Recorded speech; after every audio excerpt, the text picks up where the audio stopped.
लोकसभा चुनाव को लेकर प्रदेश में राजनीतिक सुगबुगाहट बढ़ गई है।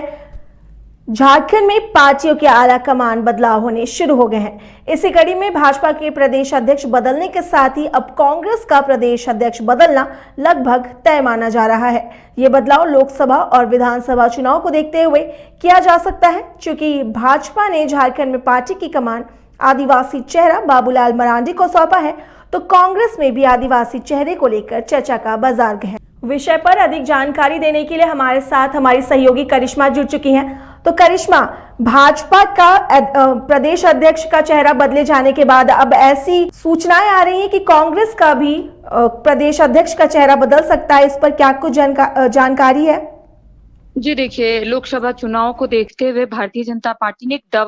दावा यहाँ पर खेला। कह सकते हैं कि भारतीय जनता पार्टी की ओर से पहले से ही कहा जा रहा था कि जो प्रदेश अध्यक्ष है वो बदले जाएंगे। हालांकि पिछले दिनों 4 राज्यों के प्रदेश अध्यक्ष जो है वो बदले गए हैं और झारखंड में बाबूलाल मरांडी को प्रदेश अध्यक्ष बनाया गया। हालांकि आदिवासी चेहरा और इसको लेकर भी कांग्रेस और कह सकते हैं झारखंड मुक्ति मोर्चा में भी लगातार बैठकों का दौर शुरू हो गया है, क्योंकि आदिवासी चेहरा और ऐसे में भारतीय जनता पार्टी की ओर से पहले से भी लोकसभा को लेकर रणनीति तैयार की जा रही थी और इसको लेकर अटकलें जो है वो अरसों से लगाई जा रही थी। हालांकि बाबूलाल मरांडी की ताजपोशी से भाजपा के साथ साथ सत्तारूढ़ जो झारखंड मुक्ति मोर्चा है और जो कांग्रेस महागठबंधन में उसमें सुगबुगाहट जो है वो काजल तेज हो गई है, क्योंकि अब लगातार जो पार्टी है, राजनीतिक पार्टी है, वो लोकसभा चुनाव को लेकर यहाँ पर रणनीति बनाती हुई नजर आ रही है कि किस तरीके से ज्यादा जो सीट है वो चाहे कांग्रेस के पाले में आए या फिर झारखंड मुक्ति मोर्चा के पाले में आए। और दूसरी ओर भारतीय जनता पार्टी की ओर से भी लगातार जो रणनीति है वो तैयार की जा रही है, क्योंकि अगर पिछले चुनाव की बात करेंगे तो पिछले चुनाव में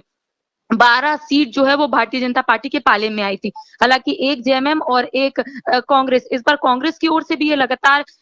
जो रणनीति है वो लगातार इसलिए बनाई जा रही है क्योंकि कांग्रेस की ओर से लगातार ये दावे किए जा रहे हैं कि इस बार ज्यादा से ज्यादा जो सीट है उसमें कांग्रेस लड़ेगी और जीत भी हासिल करेगी। महागठबंधन के तहत ये चुनाव होगा और ऐसे में कह सकते हैं कि झारखंड मुक्ति मोर्चा के पाले में पिछली बार 1 सीट आई थी, तो इस बार ज्यादा से ज्यादा जो सीट है वो लाने का प्रयास यहाँ पर किया जा रहा है, जिसको लेकर भारतीय जनता पार्टी की ओर से प्रदेश अध्यक्ष बदले गए, आदिवासी चेहरा को लगाया गया। और ऐसे में कह सकते हैं कि कांग्रेस की ओर से भी लगातार जो कार्यकर्ता इसकी मांग सदियों से कर रहे थे कि जल्द से जल्द यहाँ पर जो आदिवासी चेहरा है उसको प्रदेश अध्यक्ष बनाया जाए, जिसको लेकर पिछले दिनों आपने देखा होगा कि कई जो कार्यकर्ता है कांग्रेस के इसकी मांग कर रहे थे कि जल्द से जल्द प्रदेश अध्यक्ष को बदला जाए, आदिवासी चेहरा आएगा तो वोट बैंक जो है वो कांग्रेस के पास ही रहेगी। तो इसको लेकर अब कह सकते हैं आने वाले